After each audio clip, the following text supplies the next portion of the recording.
আচ্ছা, নবীজি থেকে শুরু করে আজ পর্যন্ত যারা দাঁড়িপাল্লায় ভোট দেয় না, এখন দাঁড়িপাল্লা ভোট দিলে বেহেশত পাওয়া যাবে, যারা দাঁড়িপাল্লায় ভোট দেয় না তাদের কি অবস্থা হবে?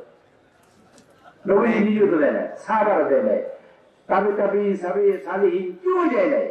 সেই লোকেরা, আচ্ছা ধরেন তাদের কথা বাদে দিলাম, নিজেমি সাহেব জামাতের আমি আর মুজাহিদ সাহেব জামাতের সেক্রেটারি, এই দুইজনেও তো যারা দাঁড়িপাল্লায় ভোটটা দিয়ে দাঁড়া সৃষ্টি নির্বাচন করছে, তারা তো সব মারা গেছে। এখন কি হবে? কথা বলে এখন তাদের কি হবে? এমনকি ধানের শীষে নির্বাচন করে দাঁড়িপাল্লায় নির্বাচন ভোট দেয় না, গেছে দাঁড়িপাল্লায় ধানের শীষে, এখন উনিও মারা গেছে না কি? আচ্ছা ধরলাম ওনার নাই মারা গেছে, আল্লাহ বেহেশত করে দোয়া করি।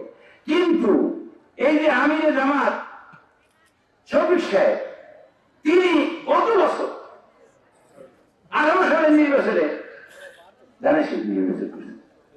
10 ভাগের 9 ভাগ উনি ধানের শীষের পক্ষে ছিলেন, 1 ভাগ হলো দাঁড়িপাল্লার পক্ষে। 9 ভাগ দৌড়ে দেবে, 1 ভাগ জান্নাতে যাবে নাকি? কেন্দ্রগুলো জানা যাবে, মাথা থেকে সব দৌড়ে যাবে নাকি? পরিস্থিতি বুঝতে না তাদের কথা দেয়। আচ্ছা, পৃথিবীতে 52টা মুসলমানের দেশ, 11 দেশে দাঁড়িপাল্লা নাই, সেই দেশে মুসলমান কি? আপনার পুরুষের কথা বলে কিন্তু বুঝে বুঝে করে। আচ্ছা ধরেন আমাদের জন্য অনেক ভালোবাসা, সেটা বিশ্বাস করি, কারণ মন বাড়িয়ে সব লোক জাহান্নামে পড়েছে, কারণ দাঁড়িপাল্লা উঠে ফেলেছিলাম তো জাহান্নামে নাই, ওরা লোক জাহান্নামে, বড়ুয়ার লোক আছে সব জাহান্নামে, সেটা আমাদের দাঁড়িপাল্লা নাই।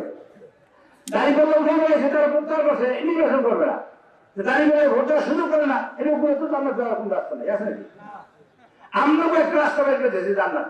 আচ্ছা ধরেন এই জান্নাতে দাঁড়িপাল্লা ভোট মরে গেলে কিয়ামতের মাঠে তারা বেহেশত দিতে পারবে, এইরকম মানুষের পৃথিবীতে ক্ষমতা দরকার কি? এটা বুঝলেন আপনারা? বলেন কি লাগে আপনার মধ্যে? এটা আপনাদের জিজ্ঞেস করি, লাগে কিনা? যারা আখেরাতে বেহেশত দিতে পারে তাদের পৃথিবীতে ক্ষমতা দরকার আছে কি? নাই।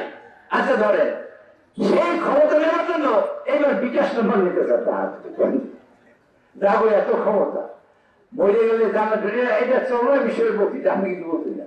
যারা মরে গেলে জান্নাত দিতে পারবে তারা পৃথিবীতে বিকাশ নম্বর নিয়ে আর আইডি কার্ড নিয়ে টাকা দিয়ে ভোট কিনা এগুলো ক্ষমতা যেতে চায়। 10 বছর পরে 15 বছর পরে এই দেশ তারা আফগানিস্তান বানাতে চায়, তারা তালেবান আনতে চায়, তারা জঙ্গি রাষ্ট্র বানাতে চায়।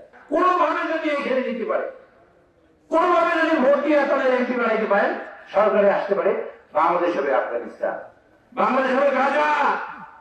গাজায় লক্ষ লক্ষ মানুষ মরে, শিশুদের গুলি করে মারে, রিলিফের নামে রিলিফ দেয়, এক পাশে রিলিফ দিতেছে আর এক পাশে গুলি করতেছে। পৃথিবীর কেউ কথা বলে না। ওসামা বিন লাদেন যারা বানাইছে, তারাই এবার ওসামা বিন লাদেন বানাইয়া তাদের শেষ করছে, গুলি করছে, তাদের মাইয়া সাগরে ভাসাইছে।